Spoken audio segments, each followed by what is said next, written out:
L'entrepreneuriat en milieu rural, de quoi parlons-nous ? 1. Le contexte.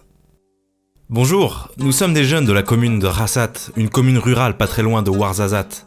Vous avez probablement entendu parler de cette commune puisqu'elle accueille l'un des plus grands complexes énergétiques solaires au monde. C'est aussi une commune aux paysages très variés, des hautes montagnes, des zones de piémont et des plateaux avec des oasis le long des oueds. Les conditions climatiques ne sont pas toujours évidentes puisque nos étés sont très chauds et nos hivers très froids.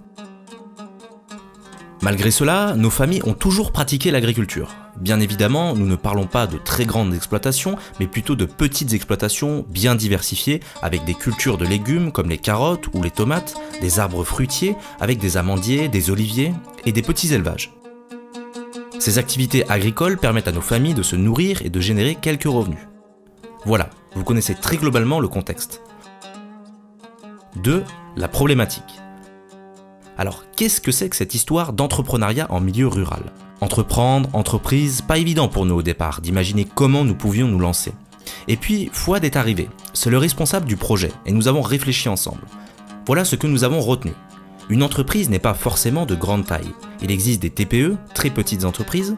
En réalité, les exploitations de nos parents et voisins sont des petites entreprises, bien qu'informelles. Elles produisent des biens alimentaires destinés à être écoulés sur un marché.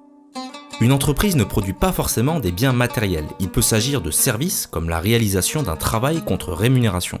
Tiens, nos parents et voisins se plaignent de la faible commercialisation. Et si nous nous en chargions pour eux, ne serait-ce pas une activité de service ?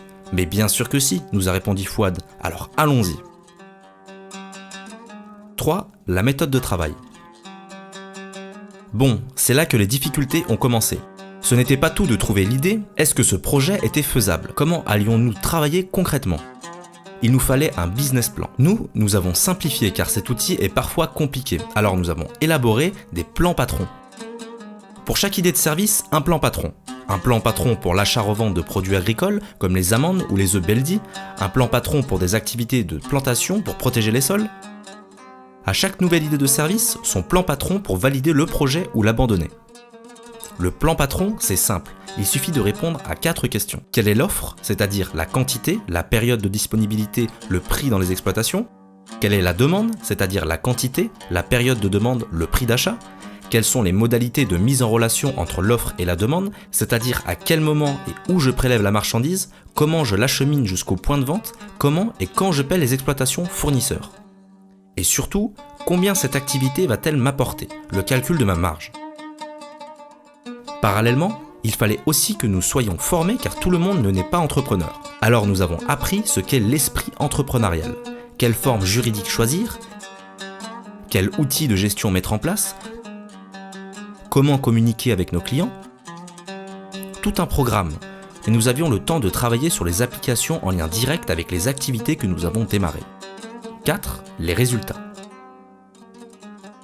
Aujourd'hui, 4 d'entre nous ont créé leur auto-entreprise pour des activités d'achat-revente de produits agricoles et 5 ont constitué une SARL pour travailler sur la protection des sols autour de la centrale solaire.